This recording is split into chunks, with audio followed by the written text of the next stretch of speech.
Bonsoir à tous, je suis ravie de vous retrouver pour ce nouvel Accès Direct. Cette émission, c'est aussi la vôtre, alors n'hésitez pas à réagir sur les réseaux sociaux avec le hashtag Accès Direct. Au programme, ce soir, je recevrai Jean-Philippe Lefrançois, le directeur général d'Alpina. L'entreprise savoyarde a pris un nouveau tournant, vous le verrez, avec une toute nouvelle gamme. Ensuite, Vincent Poirier de BD Fugue sera avec nous. Il nous donnera envie de lire, vous le verrez. Et puis ce sera l'heure de Cécile Bouget de Francesco, journaliste et présidente du club de la presse des Pays de Savoie, de venir avec nous sur ce plateau. Mais avant, les titres du JT avec toi, Pauline, et on commence avec un petit lifting pour le tunnel du Chat. Et oui, le tunnel du Chat qui a connu de nombreux travaux, tout comme la galerie de sécurité depuis 3 ans, ça a ouvert depuis novembre. Et là, il y a des artistes qui viennent colorer un petit peu cette galerie du Chat. C'est Sébastien Germain qui est allé y faire un tour ce matin. On en voit quelques images sur la thématique du chat, bien évidemment. Pas faire autre chose. Donc voilà, c'est plutôt sympa et à découvrir tout à l'heure dans le JT. Et puis dernier épisode de ta série de la semaine, et cette fois-ci on s'intéresse au food truck. Et oui, food truck, alors la gastronomie autrement, là c'est bien tout simplement le fait de... Le food truck, c'est pas forcément de la malbouffe, là ça s'appelle Bonit et en fait ils font tout simplement de la gastronomie française cuite au feu de bois avec des tendances un petit peu asiatiques. C'est très original, donc on découvrira tout à l'heure. Bien, merci Pauline, on se retrouve tout à l'heure pour la revue de presse. Merci beaucoup. Et il est temps pour moi de recevoir mon premier invité.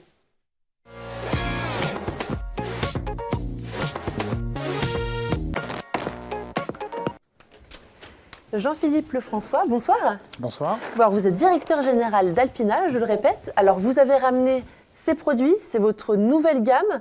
Après la gamme bio, place à la gamme 100% française. Alors, c'est du produit à l'emballage, je le rappelle d'ailleurs. Exactement, tout à fait. Tout est fait en France. Pourquoi lancer cette gamme maintenant ? Alors, cette gamme maintenant, parce qu'elle correspond à une demande des consommateurs, mais il faut savoir que historiquement, l'entreprise Alpina a développé une filière de blé français, de blé dur français, parce que pour faire des pâtes, il faut du blé dur. Et la notion de filière, c'est de l'origine de la matière première, c'est-à-dire du blé jusqu'au produit fini que vous voyez ici. Et nous avions cette histoire avec la filière et aujourd'hui, nous avons souhaité encore aller plus loin dans cette histoire puisque notre objectif a été à la fois de faire un produit qui était local, donc 100% français, qui était un produit durable, donc cultivé dans des conditions qui permettaient un meilleur respect de l'environnement et puis en même temps qui était la traduction de notre vision engagée vis-à-vis de la filière avec la juste rémunération des agriculteurs, donc notre engagement dans ce côté équitable de la relation avec nos fournisseurs. Vous produisez 1% des pâtes vendues. Qu'est-ce que ça représente ? Alors aujourd'hui, nous produisons 1% du volume des pâtes consommées en France, c'est-à-dire que nous produisons à peu près 5 000 tonnes de pâtes, ils s'en consomment à peu près 500 000 tonnes en France, donc nous sommes un tout petit fournisseur. Ceci dit, nous avons souhaité, à travers cette filière aussi, apporter un petit peu une autre vision, une autre valeur ajoutée à la consommation des pâtes en France, qui correspondait également à nos engagements et à ce qu'on a pu écrire tout au long de notre histoire. C'est nécessaire aussi pour rester sur le marché ? Alors c'est indispensable puisque nous sommes petits fabricants et qu'aujourd'hui, pour exister sur le marché, il faut pouvoir se différencier. Alors, on peut se différencier de différentes façons. Nous avons choisi ce créneau justement de pouvoir mettre en avant notre ancrage sur le terroir français et puis la défense aussi de façon de produire, de façon de consommer et puis de s'impliquer avec nos fournisseurs et les partenaires agriculteurs. Alors justement, vos fournisseurs et partenaires agriculteurs, ils sont 60, donc ils sont de Drôme, du Gers, des Alpes de Haute-Provence. Vous dites vous engagez à travers cette filière à un juste revenu. Ça veut dire quoi ? Alors très clairement aujourd'hui, le marché du blé dur est un marché mondialisé, donc un marché qui est très sensible et où il y a beaucoup de fluctuations.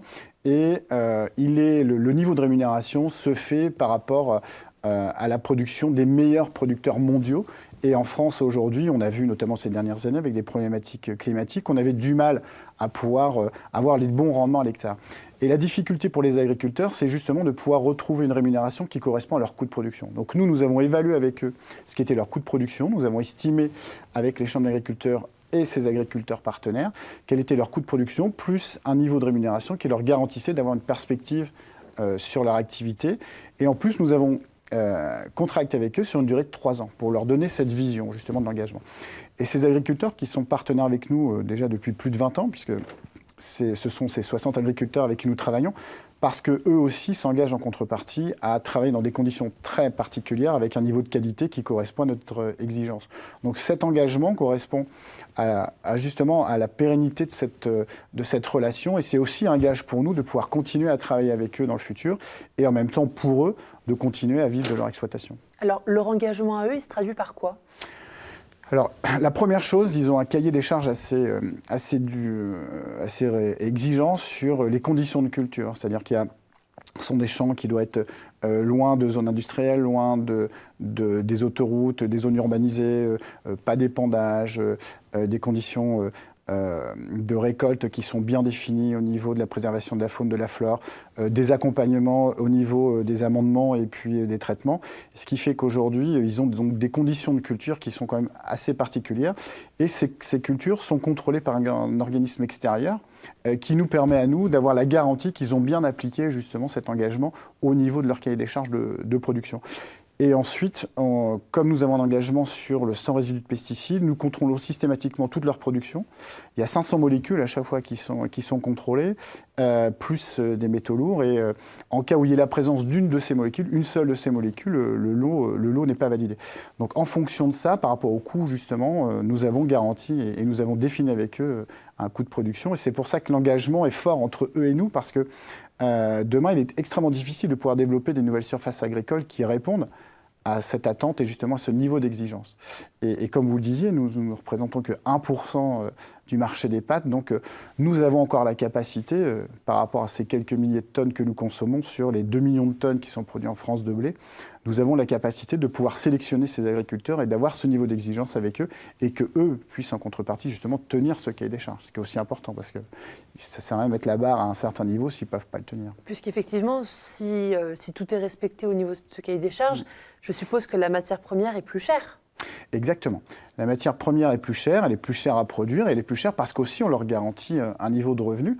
Alors, si on reprend un petit peu l'historique des marchés et des cours du blé, il y a parfois des très fortes fluctuations. Le blé est monté à des niveaux très, très élevés. Donc là, on peut dire qu'il trouverait ce niveau de rémunération, mais le niveau moyen est nettement inférieur au prix que nous pratiquons aujourd'hui. Vos bonnes intentions, si je peux les nommer ainsi, est-ce que c'est difficile de les appliquer dans votre entreprise, puisque finalement vous représentez seulement 1%, seulement je dis ça. Non, mais est-ce que c'est difficile de mettre tout ça en place ? Non, c'est pas difficile parce que justement c'est motivant. C'est beaucoup plus intéressant pour les collaborateurs de l'entreprise de travailler avec justement cet engagement vis-à-vis de l'ensemble de la filière et puis de ce que peut représenter l'entreprise, donc ce qu'on peut représenter nous. Et très clairement, le matin, quand vous venez travailler et que vous dites voilà, moi je suis acteur de cette filière et je participe justement au maintien d'une filière française de qualité avec une forte identité et en même temps en préservant la rémunération de l'ensemble des intervenants, puisque c'est ce qui est important aussi. Il faut que nous y retrouvions, mais que nos agriculteurs s'y retrouvent, que les distributeurs s'y retrouvent. Et ça, c'est beaucoup plus engageant, c'est beaucoup plus motivant. Donc, au contraire, c'est vraiment un outil de motivation pour l'entreprise. Je le rappelle, vous avez une gamme biologique. Maintenant, vous avez trois produits dans cette gamme 100% française. Après ces gammes, qu'est-ce qui nous attend ? Très clairement, c'est une vision commune. Le Bio de France que nous avons sorti est aussi un produit qui est 100% bio et 100% France. Et c'est extrêmement difficile d'avoir du bio français puisque on est quasiment les seuls acteurs à produire du blé dur bio en France. Ça fait 10 ans que la filière a été développée. On a beaucoup de mal à développer cette filière parce qu'on a du mal à trouver des agriculteurs partenaires parce qu'il y a des productions concurrentes, notamment sur le blé tendre. Et donc notre vision, c'est de continuer ça. Donc, après le sans résidu de pesticides, notre objectif, c'est d'aller dans le zéro utilisation de pesticides. Ce qui est extrêmement difficile aussi pour le monde agricole aujourd'hui. Une production agricole nécessite de travailler en fonction des conditions climatiques notamment, et ça nécessite de prendre vraiment beaucoup de recul et de vraiment modifier dans le fond les pratiques agricoles. Et ça, c'est une vision à long terme. J'étais encore dans une coopérative hier et on en discutait avec le chef de culture. Et c'est sûr qu'ils comprennent cette demande. Ils sont partenaires aussi, ils sentent bien qu'ils ont des choses à changer. Mais techniquement, aujourd'hui, on n'a pas les moyens de pouvoir aller jusque-là. Par contre, c'est vraiment ce vers quoi nous allons tendre et ce sur quoi nous allons travailler avec eux. Vous espérez que, vous le faites, mais vous espérez que les autres entreprises s'inspire? Alors, on espère ou pas, mais nous, clairement, on n'a pas envie d'être le seul. Pour les consommateurs. Voilà, tout à fait, on n'est pas le seul porteur de bannière. Nous, très clairement, si demain, le marché national, international des pâtes se développe avec cette façon-là, ça ne nous posera aucun problème, et bien au contraire. Par contre, on n'a pas la prétention de dire c'est nous qui allons changer le marché, et c'est nous qui allons, grâce à nous, en fait, tous les consommateurs vont pouvoir consommer ce type de pâtes. Mais si c'est une tendance de fond et que tout le monde s'y engage, ça sera très bien, on en sera très heureux. Alors, avant la fin de cette interview, on va juste montrer les paquets puisqu'ils sont fabriqués. Rappelez-moi, est-ce qu'ils sont fabriqués? Alors, ils sont fabriqués à Chambéry, sur le site d'Alpina Savoie. Les blés sont issus, comme vous l'avez dit, donc de la Drôme provençale, de la Provence en général. Les cartons sont fabriqués à La Rochette et issus de forêts cultivées durablement ils sont imprimés à l'encre végétale diluée à l'eau et transformés à Saint-Étienne. Donc on est vraiment resté sur le plus local possible. Donc voilà, et puis ils sont produits aussi transformés, le blé transformé sur le moulin d'Alpina parce qu'on a la chance d'avoir un moulin de blé dur pour faire de la semoule. Depuis des années déjà? Depuis 1844, donc c'est une longue histoire. Eh bien écoutez, merci beaucoup d'avoir été avec moi sur ce plateau. Merci. Je vous laisse rejoindre la régie. Pas de problème. Merci beaucoup. Merci. Merci. Et puis il est temps pour moi de recevoir Monsieur Bédéfugue. Bonsoir. Bonsoir. Alors, juste récupérer les paquets pour laisser place. Je peux en garder? Non. Oui, si vous voulez. Alors, du coup, un peu de lecture. Un peu de lecture, un peu de lecture très diversifiée d'ailleurs aujourd'hui. Hein. J'ai cru voulu un comprendre. panel un peu éclectique. Il y a tellement de choses qui sortent. Il y a 5000 nouveautés par an qui sortent, donc c'est vrai que c'est bien aussi de montrer tout ce qui est possible. Oui. Alors, on va commencer par Nos Embellis, qui a été notre petit coup de cœur. Il m'a semblé, quand je suis arrivé Oui. dans le studio. Effectivement, alors, je fais un résumé bref. Hein. On est vite dans le bain. Une jeune fille apprend qu'elle est enceinte. Le même jour, son compagnon apprend, il est musicien, apprend qu'il pourrait partir en tournée, puisqu'elle est photographe, elle pourrait le suivre. Elle décide de ne pas lui avouer, finalement, pour ne pas briser son rêve. Et ensuite, j'ai peur d'aller plus loin, puisque je n'ai pas envie de spoiler, comme on dit. En fait, elle va se retrouver aussi, du fait de son départ, un peu spontané, un peu coincée, elle, avec le neveu du jeune homme. Elle se retrouve à faire la nounou d'un garçon qu'elle n'a jamais vu et elle n'est pas tout à fait à l'aise dans le rôle. Ce garçon vient du Canada, il est séparé de sa mère pour la première fois, qui est en train de divorcer, et il a envie de voir de la neige. Et à Paris, sauf rares exceptions, c'était pas tout à fait au programme, effectivement. Donc elle va l'emmener à la montagne, elle va l'emmener à la neige, mais au milieu de tout ça, en dehors de cette ambition-là, il y a une histoire humainement et même tout simplement personnelle pour cette femme et tous ceux qui vont graviter autour d'elle, qui a beaucoup d'émotions. Effectivement, elle rencontre un jeune homme sur la route, hein. Voilà. Puis une personne plus âgée qui les accueille. Et c'est une histoire d'amitié qui se crée, une histoire d'amour humainement qui se met en place. Et je pense aussi quelque chose d'assez initiatique pour elle. C'est vrai que tomber enceinte, avoir un enfant, c'est une étape qu'elle n'est peut-être pas prête à franchir non plus. Et la vie va lui donner quelques pistes, en tout cas, pour voir comment elle peut réfléchir à aborder tout ça. Et puis un album de saison, hein, clairement. Hein. La neige est très présente aujourd'hui et en BD. Et voilà, Nos Embellis, c'est ce qu'on peut appeler on a des feel-good movies, des films qui font du bien, qui mettent le sourire. On a le générique qui passe et on a passé un grand moment. Là, c'est un peu pareil avec cette bande dessinée. On a passé un vrai beau moment. Effectivement, c'est une très belle histoire. Ça fait du bien. C'est ça. Ensuite, on passe à quelque chose d'un peu moins léger, Algérienne. Algérienne, oui, c'est pas très léger. Effectivement, même c'est beaucoup moins léger. Hein. Pas du tout. Algérienne, on a des dates qui l'accompagnent, 1954-1962.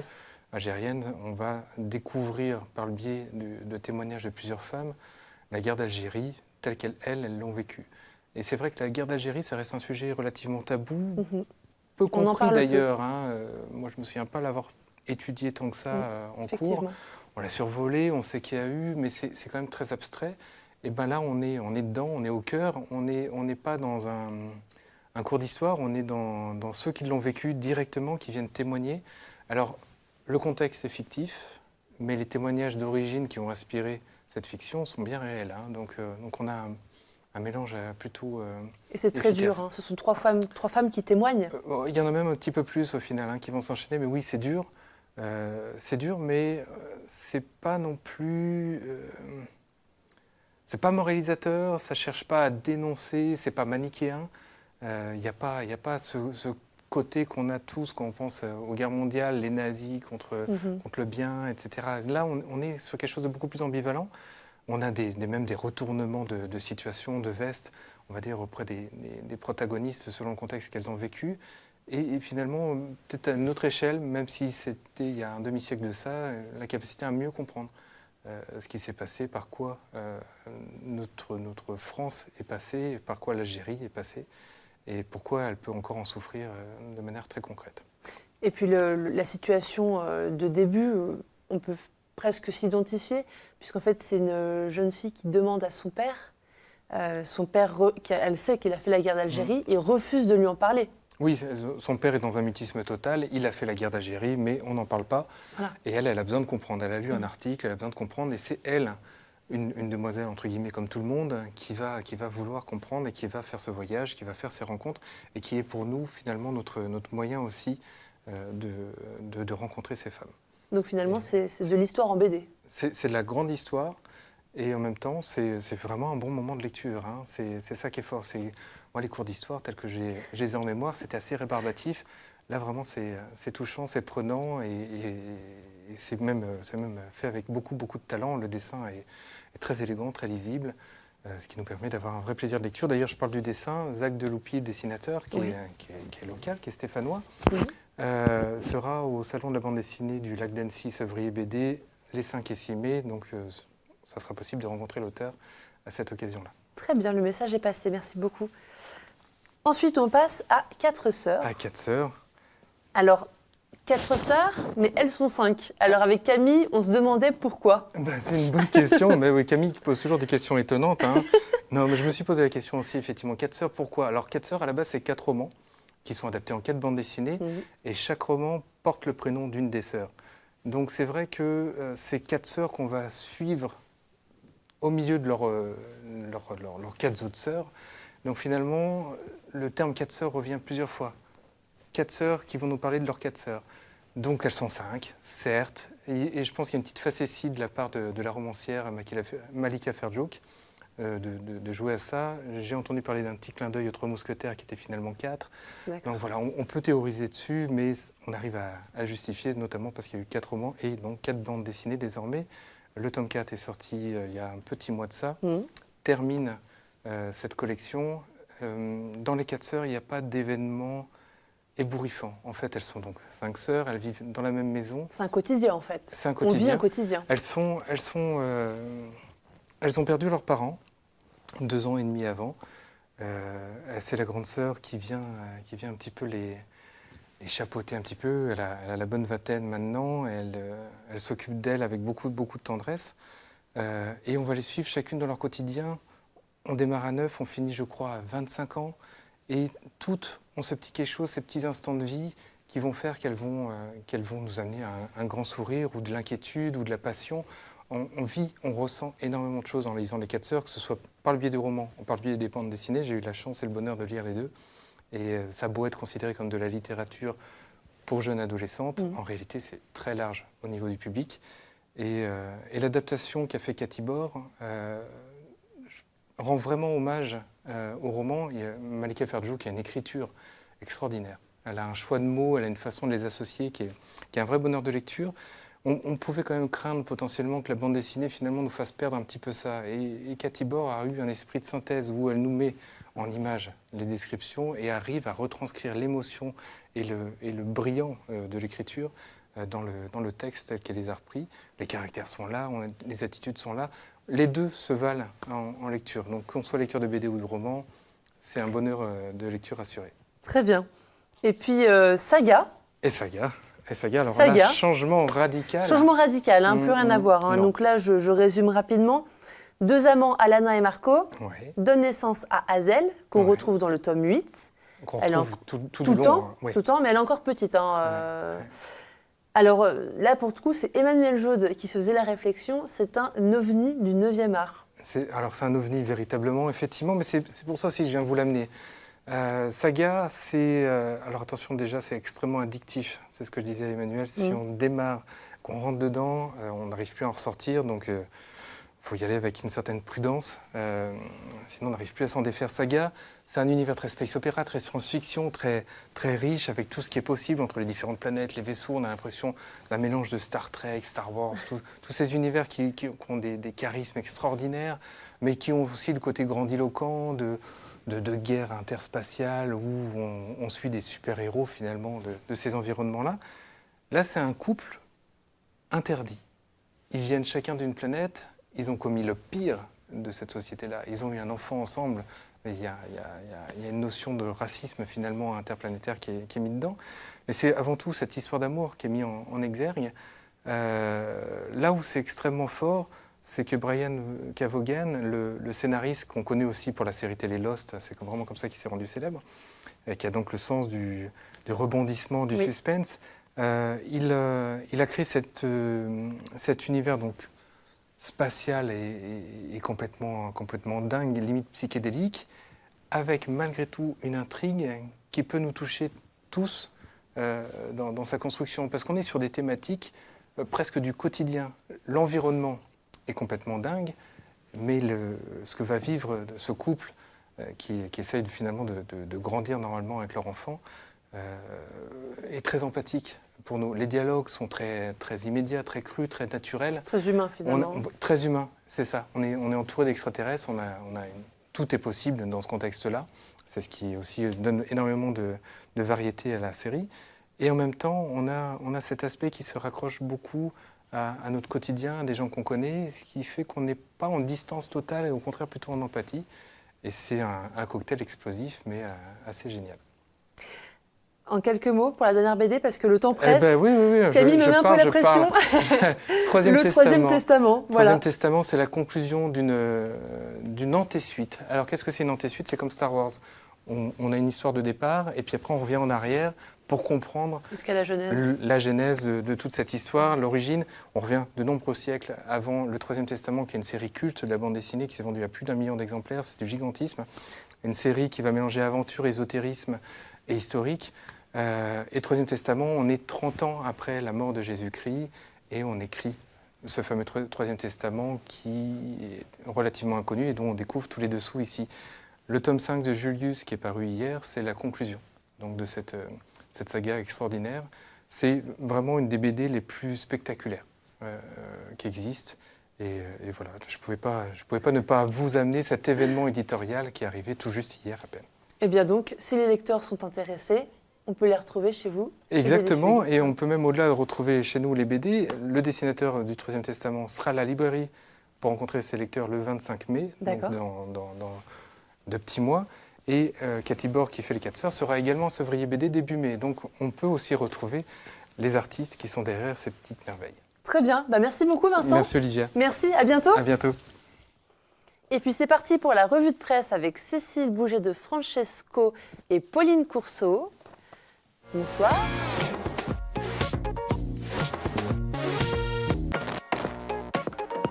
On m'a coupé le sifflet en régie, alors je la refais. Bonsoir. Bonsoir. Alors, on passe à la revue de presse. Pauline, on commence avec un article de ski nordique. La Haute-Savoie renforce son partenariat avec la FFS. Oui, les Jeux Olympiques viennent de se terminer, donc on renforce les partenariats. Donc la FFS et le département reconduisent et renforcent. Durant 3 ans, le département va allouer chaque saison 110 000 € de subventions à la FFS. Alors le but, c'est le développement, la structuration, la professionnalisation aussi et la promotion du ski et surtout des disciplines associées, parce qu'on parle du ski, mais il n'y a pas que le ski. Dans la vie, il y a plein de choses, on a vu avec les Jeux Olympiques. Plus globalement, le partenariat renforcera aussi le rayonnement international de la Haute-Savoie. On le sait, ce sont des égéries, ces athlètes. On a vu écrit Savoie-Mont-Blanc partout durant ces Jeux Olympiques. Et sans oublier tout simplement la politique en faveur de la promotion touristique et le développement des stations. On le rappelle, durant ces Jeux Olympiques, 15 médailles. Alors, les athlètes de Savoie-Mont-Blanc, c'est pas ceux qui ont le plus brillé, mais du coup, avec cette subvention, on espère que ça leur permettra d'avoir plus d'argent et surtout de mieux s'entraîner d'ici 4 ans pour les Jeux Olympiques de Tokyo et de nous ramener plein de médailles. Très bien. Et puis ensuite, on parle de Koh Lanta. Bah oui, est-ce que vous êtes des aventurières dans l'âme ou pas du tout, les filles? Évidemment, Pauline. Oui, je suis sûre qu'Olivia, tu serais très bonne à ce jeu. Je pense que tu tiendrais 2 jours. Manger des vers de terre, Ouais, non, c'est merci. ça, je pense que c'est tout à fait ton style. Alors, on en reparle. Donc, Clémentine Julien, elle est de chez nous, elle est du Chablais, elle est coach de badminton. Elle avait déjà participé à une ancienne émission de Koh-Lanta. Là, c'est le Koh-Lanta, le retour des héros. J'en parle parce qu'on en parle beaucoup sur les réseaux sociaux. Elle fait beaucoup parler d'elle. Elle a beaucoup de détracteurs. Parce que c'est très stratégique comme jeu. Et du coup, ça plaît pas forcément sur les réseaux sociaux. Hein. Toi aussi, je suis sûre que tu serais très stratégique, Olivia, pour pouvoir aller très loin. Et donc, du coup, voilà, on parle aussi d'elle parce qu'elle est entraîneur de badminton. Et sa présidente estime qu'avec ça, il s'agit d'une contre-publicité pour son sport, hein, tous les gens qui parlent. En tout cas, Clémentine devrait être une belle ambassadrice de notre territoire à Koh-Lanta. On espère qu'elle ira très loin et que, bon, cette fois-ci, sur les réseaux sociaux, ça ira un petit peu mieux. On espère pour elle parce que ça peut être... Parce que c'est très dur. Oui, c'est très dur. Il y a des commentaires qui sont très, très durs. Donc, il faut le gérer, mais elle a l'air de bien le gérer et de le prendre avec beaucoup d'humour. Donc, tant mieux. Cécile, on passe à ta revue de presse. Oui, alors quelle transition. Et on commence... Ouais. Je n'ai rien trouvé d'autre. C'est-à-dire, voilà. Et on commence avec le pape François. Eh bien oui, le pape François qui sera à Genève le 21 juin, confirmé donc par la tribune de Genève. L'information a, semble-t-il, fuité depuis l'Italie. Du coup, on ne sait pas trop, on sait qu'il va venir le 21, mais on ne sait encore pas trop ce qu'il va faire. Enfin, suspense jusqu'à demain, puisqu'a priori, le détail, en tout cas, du séjour sera donné demain. Donc, François, c'est donc évidemment la première fois qu'il vient en Suisse. Et donc, à Genève, il répond à l'invitation du Conseil œcuménique des Églises, qui regroupe à peu près 350 églises chrétiennes. C'est donc le 3e souverain pontife à passer par la Suisse. Avant lui, Paul VI, en 1969, et Jean-Paul II, qui lui est passé plusieurs fois en Suisse, et aussi à l'invitation, entre autres, du Conseil œcuménique. Donc c'est une visite qui est importante parce que, évidemment, il s'agit du pape, mais aussi parce que l'Église catholique ne fait pas partie de ce conseil œcuménique. Et donc on voit dans sa présence au mois de juin à Genève un signal assez fort en faveur justement de l'œcuménisme. C'est pour ça que beaucoup se réjouissent qu'il soit là, et ça va au-delà des fidèles a priori. Donc c'est les 70 ans du conseil. Et puis alors évidemment se pose la question en dehors du programme, que va-t-il faire? Alors semble-t-il avoir au moins une visite protocolaire avec les élus suisses et genevois. Peut-être une messe. Ça, on ne le sait pas. Mais ce qui est sûr, c'est qu'il y aura un gros dispositif de sécurité, puisque déjà, chef d'État, il est considéré comme un chef d'État. Et puis, 21 juin, fête de la musique. Oui. Et puis, Coupe du Monde de football. Oula, ça fait beaucoup. Avec une fan zone à plein palais. Donc, la question, c'est... En fait, il vient voir le match de foot à la fan zone, en fait. À moins qu'il chante. Parce qu'il n'y a pas de fan zone au Vatican, alors du coup, c'est pour ça. Donc, du coup, oui, comment on gère tout ça? Est-ce qu'il va falloir avoir recours à du renfort policier d'autres cantons de Suisse? Juste pour dire que la dernière fois qu'un souverain pontife est venu chez nous en Haute-Savoie, c'était à Annecy en 1986, et c'était Jean-Paul II qui avait fait une messe sur le paquier. D'accord. On passe ensuite à un article de l'Essor savoyard. Rapidement, l'employeur le plus important de Haute-Savoie se trouve en Suisse. Et oui. Alors, c'est pas l'image, c'est pas... C'est pas grave. Alors, c'est pas grave. Oui, alors c'est une sacrée surprise. Et l'employeur en question, c'est les hôpitaux universitaires de Genève. 4655 collaborateurs français sur à peu près 11 490. Donc ça fait quand même une grosse partie de l'effectif. La plupart sont des infirmiers, avec un petit pourcentage, à peu près 11%, de médecins. Donc, nous, on est habitués à avoir notre personnel, en tout cas ce que nous appelons des frontaliers, travailler à Genève. D'après le conseil départemental, ils sont 92 000 en 2017 à aller travailler à Genève, et un peu plus de 8 000 à travailler dans le canton de Vaud. Donc, tout ça parce que, on le sait, Genève manque de personnel soignant. Et ils sont mieux payés surtout, Exact. du côté de la frontière. Exactement. Voilà. Ton dernier article, je vais y arriver. Le Dauphiné libéré, est-ce que c'est le bon? Oui. Alors, est-ce que l'alpinisme sera bientôt inscrit à l'UNESCO? Eh bien, peut-être bien que oui. En tout cas, la candidature est déposée depuis la fin février. Une réunion qui s'est passée au ministère de la Culture à Paris, en présence du maire de Chamonix, Éric Fournier, du maire de Courmayeur, du représentant de la compagnie des guides de Chamonix, puisqu'ils sont porteurs de cette candidature, et l'ambassadeur français auprès de l'UNESCO. Il est question donc de protéger ce patrimoine immatériel pour pouvoir le transmettre aux générations futures. C'est un dossier qui date, d'après nos confrères du Dauphiné, de 7-8 ans, puisque les toutes premières volontés datent de 2011. Et alors, ça veut dire quoi, protéger ça? Et donc, pour transmettre. Donc, moi, je me suis un petit peu amusée à aller voir en 2017 ce qui avait été protégé. Et alors, évidemment, des chants, des danses, tout un tas de choses. Mais, et là, je me suis permis de prendre des notes. Le langage sifflé en Turquie, qui a été donc, porté au patrimoine mondial immatériel. Le carnaval de Bâle. L'exploitation des moulins à vent et aux Pays-Bas, et spéciale dédicace pour vous, l'art du pizzaiolo napolitain. Ah oui, et ben je l'avais entendu, effectivement, j'ai entendu. Annette, c'est pour toi. Voilà, la pizza Voilà. au patrimoine. Donc pourquoi pas l'alpinisme finalement? Pourquoi pas l'alpinisme? Et 2 mots, le Mont Blanc. Alors là, par contre, on veut le classer, mais c'est encore pas, la candidature n'est pas déposée, elle le serait en 2020. Très bien. Voilà. Eh bien, merci beaucoup à toutes les deux. On voit va pas zapper le ta- rappel on des voit pas- titres. On voit pas ta vidéo du canard? Non, parce qu'on n'a plus le temps. On a été trop longue. Dommage. Ah, alors Camille me dit qu'on a le temps. Ah bah Bon, oui, parce que allez, moi je veux bien d'accord. voir la petite vidéo Bon, du canard quand même, d'accord. ce serait Ok. dommage qu'on la voit pas. Alors, vous voyez, ce petit canard essaye de se déplacer sur le lac gelé. Ça nous a beaucoup fait rire quand même à la sélection. C'était nous ce matin sur le parking de 8 Montblanc, Voilà, ça glissait pareil. exactement. Le pauvre. Donc c'est Ex Riviera, c'est le compte Instagram de Ex Riviera qui a posté ça. Donc après 3 jours de température glaciale et de bise sibérienne, le lac du Bourget était gelé pour ce pauvre canard. Donc ça nous a bien fait rire. Merci beaucoup à tous de nous avoir suivis. Tout de suite, c'est le JT de Pauline Courceau. Et puis nous, on se retrouve demain pour un nouvel accès direct à 18h. Très bonne soirée.